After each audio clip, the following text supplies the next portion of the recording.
In this chapter, Jane Austen, she introduces us to an old British custom. ठीक है, एक पुराने रिवाज के बारे में हमें पता लगता है क्या. The readers, they learn that Mr. Bennet's property is entailed, meaning that it must pass to a man. जो मिस्टर बिनेट की प्रॉपर्टी है वो अपने बेटे को ही आगे ट्रांसफ़र कर सकता है. Now because the Bennets, they have only daughters, so they are likely to lose the estate to some distant relative, to some distant relation upon Mr. Bennet's death. Their property cannot be inherited by any of Bennet daughters. क्योंकि उनका कोई बेटा नहीं है तो mister beneath की death के बाद जो सारी प्रॉपर्टी है वो आगे किसी रिलेटिव की हो जाएगी. उसकी डॉटर्स जो हैं उनको 5 डॉटर्स को मिस्टर बिनेट की प्रॉपर्टी जो है नहीं मिल सकती. And we also learn that Lydia and Kitty जो यंगेस्ट चिल्ड्रन हैं, ठीक है, Kitty is her pet name, वैसे उसका नाम कैथरीन है. They are the youngest Bennet sisters. They often visit their aunt Mrs Phillips. She lives near by Meryton के आसपास वो उनकी आंट रहती है एक मिसेस फिलिप्स करके, और वो काफ़ी आती जाती हैं. They increase the frequency of their visits after the arrival of a militia regiment because they enjoy flirting with the soldiers. उनको सोल्जर्स के साथ फ्लर्ट करना अच्छा लगता है, और जब भी उनको पता लगता है कि कोई एक रेजिमेंट सोल्जर्स जो है वो आए हुए हैं वहाँ पे, ठीक है, तो वो फटाफट से अपनी आंट को विज़िट करने वहाँ पे पहुँच जाती हैं. और हम यहाँ पे नोट करते हैं कि Mr Bennet he complains of his 2 younger daughters foolishness. Mr Bennet को उनकी ये चीज़ बिल्कुल पसंद नहीं है कि वो सोल्जर्स के साथ फ्लर्ट कर रही हैं.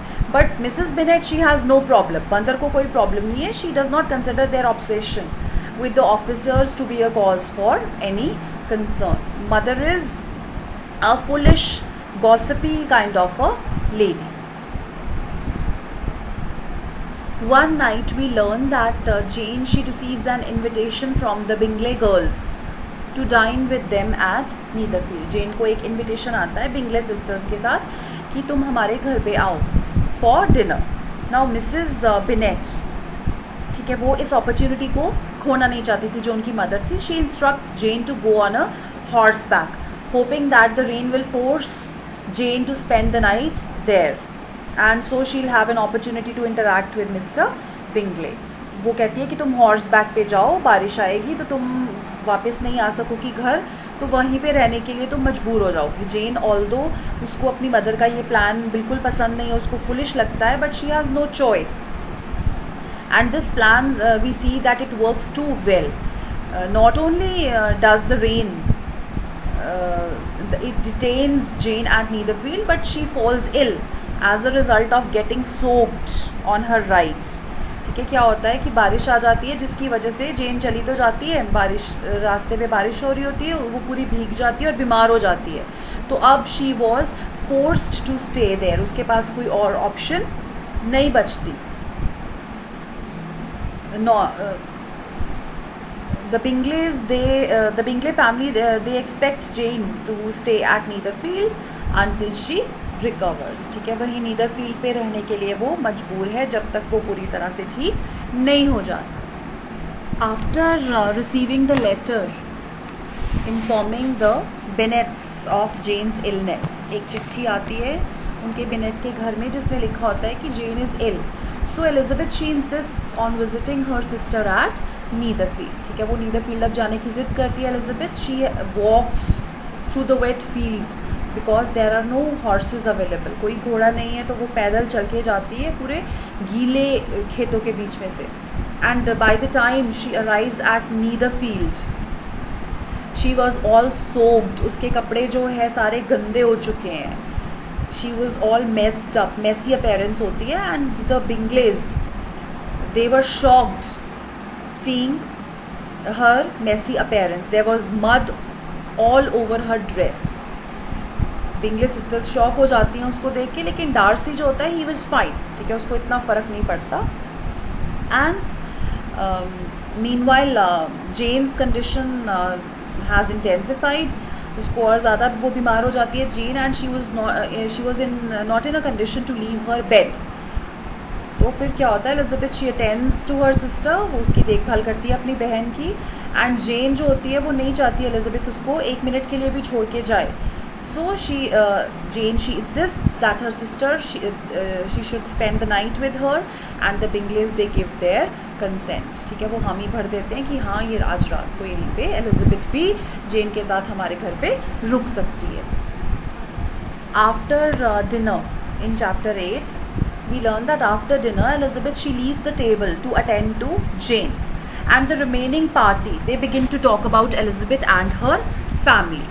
तो वहाँ पे जो कैरोलिन बिंगले है, she harshly criticises Elizabeth, and the Bingley sisters they also deride the Bennet family. ठीक है, वो बिनेट फैमिली का मजाक उड़ा रहे हैं। तो वहाँ पे जो है, लेकिन हम देखते हैं कि जो बिंगले है he does not seem to care about Bennet social status. Bingley को कोई फ़र्क नहीं पड़ता कि उनका सोशल स्टेटस फैमिली का लो है। लेकिन डार्सी ही सेज, ठीक है, डार्सी कहता है कि नहीं, जैसे उनके लैक ऑफ वेल्थ है और उनका सोशल स्टेटस इतना दैट्स नॉट सो गुड, तो उनकी जो सिस्टर्स की मैरिज करनी है उनके पेरेंट्स ने, उनको उस चीज़ में काफ़ी प्रॉब्लम आएगी। उनके मैरिज प्रॉस्पेक्ट्स जो है वो कोई ज़्यादा अच्छे नहीं है। बेसिकली हम लोग देखते हैं कि वो सब लोग मिलके बेनेट फैमिली का मजाक उड़ा रहे हैं, ठीक है, due to their lack of wealth. Now Jane falls asleep. So Elizabeth also, she joins others in the drawing room and she participates in the conversations. जेन को अटेंड करके उसको सुला के एलिजाबेथ वहाँ ड्राइंग रूम में जहाँ सब लोग बैठे हैं वहाँ पे आ जाती है। वो लोग बातें कर रहे हैं तो वो भी उनकी बातों वहाँ पे आके ज्वाइन करती है conversation. Throughout the debates, Elizabeth and Darcy frequently disagree। ठीक है, तो जो हम देखते हैं कि उनकी जो वहाँ पे बातें हो रही हैं, एलिजाबेथ का एक पॉइंट ऑफ व्यू है, डार्सी का दूसरा पॉइंट ऑफ व्यू, मतलब उनकी सोच जो है वो बिल्कुल नहीं मिल रही है। तो अब वहाँ पे Darcy and Bingley they give a list of attributes. ठीक है, कुछ क्वालिटीज़ डिस्क्राइब करते हैं कि जो उनको लगता है कि विमेन शुड पोजेस। एक लेडी में कौन कौन सी क्वालिटीज़ होनी चाहिए वो डिस्क्राइब कर रहे हैं Darcy and Bingley. So but उनकी बातें सुन के एलिजाबेथ को लगता है कि she has never met such a women, कि ऐसी जितनी क्वालिटीज़ तुम एक्सपेक्ट करते हो किसी लेडी में, ठीक है, ऐसी लेडी तो कभी मिलेगी नहीं। तभी she declares that she never saw such capacity and taste and application and elegance as you describe united, कि जितनी क्वालिटीज़ तुम किसी लेडी में ढूंढने की कोशिश कर रहे हो, इतनी क्वालिटीज़ तुम्हें कभी भी किसी एक पर्सन में नहीं मिलेंगी। ठीक है, वो मतलब ये कहना चाह रही है एलिजाबेथ कि डार्सी इज़ टू डिमांडिंग। ठीक है, बहुत ज़्यादा डिमांडिंग है और ऐसी लड़की शायद उसको कभी भी नहीं मिलेगी।